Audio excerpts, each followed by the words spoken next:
Assalamualaikum warahmatullahi wabarakatuh. Halo teman-teman, kita ketemu lagi nih di pembahasan materi sejarah kebudayaan Islam atau SKI. Kali ini kita akan membahas materi kelas 11 Madrasah Aliyah atau Sederajat bab 6 tentang rangkuman materi gerakan pembaruan dalam Islam.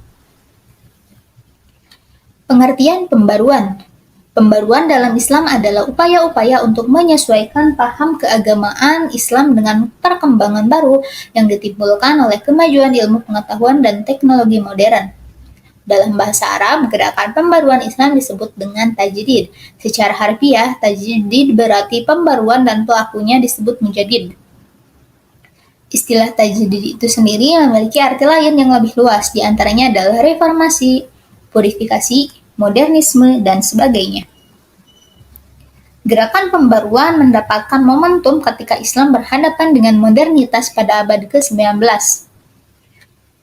Selanjutnya kita akan membahas mengenai biografi dan pemikiran tokoh-tokoh pembaruan dalam Islam. Yang pertama ada Muhammad Ali Pasha. Lahir bulan Januari 1765 Masehi di Kavala, Albania, Yunani dekat pantai Makedonia. Meninggal di Mesir pada tahun 1849 dan jenazahnya dimakamkan di komplek Masjid Al-Abastar.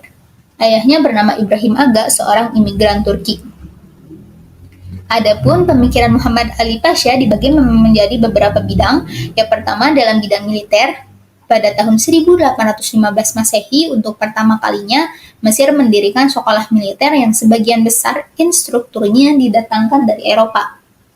Muhammad Ali Pasha kemudian melatih militernya berdasarkan Nizam al-Jadid atau bisa disebut dengan peraturan baru.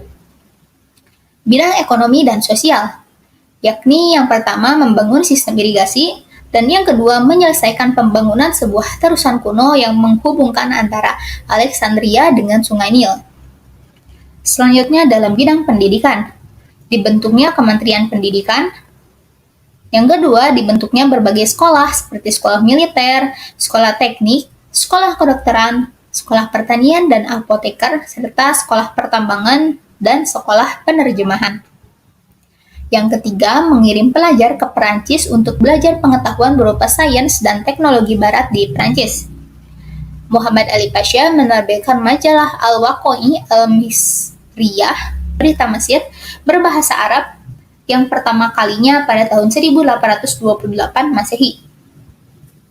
Selanjutnya adalah Jamaluddin Al-Afghani. Lahir di Asadabad, dekat Kanar di distrik Kabul, Afghanistan pada tahun 1838 Masehi. Al-Afghani menghabiskan masa kecilnya di Afghanistan, namun banyak berjuang di Mesir, India, bahkan Perancis. Dalam usia 18 tahun, Al-Afghani tidak hanya menguasai ilmu keagamaan, tetapi juga mendalami filsafat, hukum, sejarah, metafisika, kedokteran, sains, astronomi, dan astrologi. Ayah Al-Afghani bernama Sayyid San. Tahun 1864, Al-Afghani diangkat menjadi penasehat Sir Ali Khan. Pemikiran Jamaluddin Al-Afghani.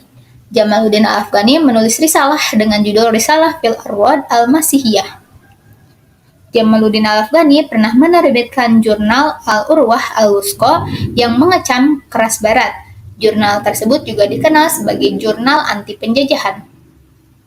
Al-Afghani menganjurkan pembentukan suatu ikatan politik yang mempersatukan seluruh umat Islam berupa gerakan pan-Islamisme.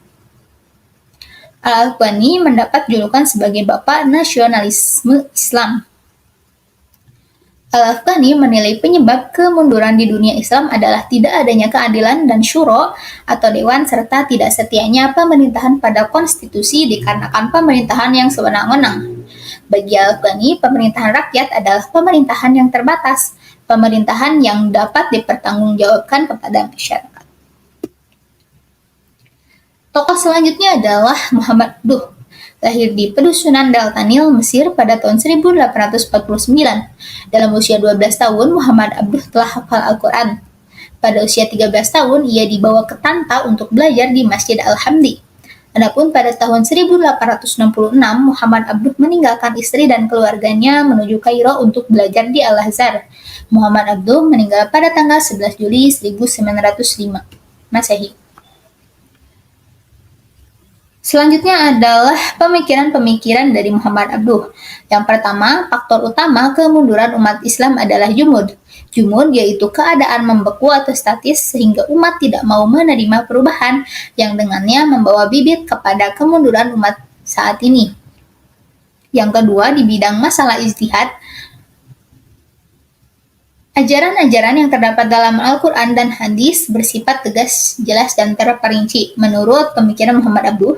Sebaliknya, ajaran-ajaran mengenai hidup kemasyarakatan umat hanya merupakan dasar-dasar dan prinsip umum yang tidak terperinci, serta sedikit jumlahnya. Maka dari itu, untuk masalah-masalah mengenai hidup kemasyarakatan umat, pintu ijtihad masih terbuka, yakni disesuaikan dengan zamannya. Yang ketiga, di bidang ilmu pengetahuan Islam atau pendidikan. Muhammad Abduh menyatakan bahwa ilmu pengetahuan modern banyak berdasar pada hukum alam, sunnatullah yang tidak bertentangan dengan Islam yang sebenarnya. Muhammad Abduh memperjuangkan sistem pendidikan fungsional yang bukan impor yang mencakup pendidikan universal bagi semua anak, laki-laki dan perempuan. Bidang keluarga dan wanita. Menurut Muhammad Abduh, fondasi terpenting dari masyarakat baru adalah individu. Umat terdiri dari unit-unit keluarga. Menurut Muhammad Abduh, jika wanita memang punya kualitas memimpin dan kualitas membuat keputusan, maka keunggulan pria tak berlaku lagi. Muhammad Abduh juga berpendapat bahwa penyebab perpecahan atau fitnah dalam masyarakat adalah karena pria mengumbar hawa nafsunya.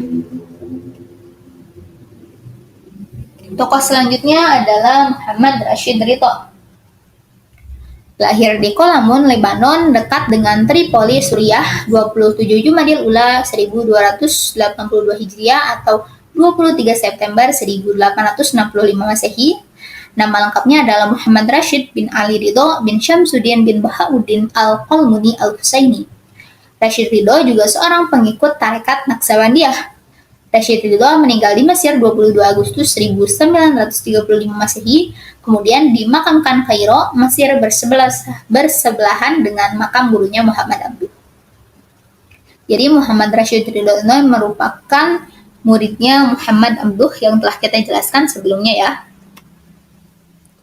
Pemikiran Rashid Ridho. Yang pertama di bidang keagamaan, pemikiran pembaruan Muhammad Rashid Ridho dalam bidang keagamaan bisa dikatakan sama seperti pemikiran Muhammad Abduh. Umat Islam mengalami kemunduran karena tidak menganut ajaran-ajaran Islam yang sebenarnya. Itu merupakan pemikiran dari Rashid Ridho. Selanjutnya di bidang pendidikan dan ilmu pengetahuan.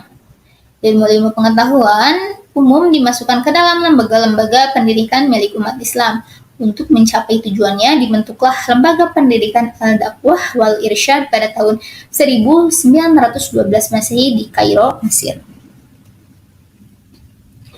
Yang kelima, sekaligus tokoh yang terakhir pada penjelasan kita pada materi ini adalah Muhammad Iqbal. Muhammad Iqbal terlahir di Sialkot, Punjab, India 9 November 1877 Masehi. Adapun Muhammad Iqbal meninggal di Lahore 21 April 1938 Masehi pada umur 60 tahun. Pemikiran Muhammad Iqbal. Fakta sejarah menunjukkan bahwa kehancuran Baghdad banyak mempengaruhi peradaban umat Islam.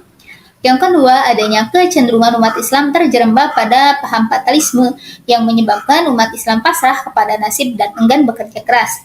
Dan yang ketiga, awal kegagalan Islam dalam mengikuti perkembangan modern, salah satunya disebabkan hilangnya semangat ijtihad.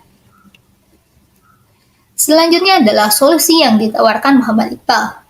Di antaranya adalah yang pertama, secara konsisten menerapkan konsep dinamisme Islam, umat Islam harus membangkitkan kembali tradisi keilmuan. Yang kedua, hukum Islam tidak bersifat statis tetapi dinamis dan berkembang sesuai dengan perkembangan zaman. Pintu ijtihad tidak pernah tertutup. Dan yang ketiga, intisari hidup adalah gerak. Baik, cukup sekian pembahasan kita pada materi kali ini. Semoga bermanfaat. Mohon maaf apabila ada kesalahan. Thank you. Wassalamualaikum warahmatullahi wabarakatuh.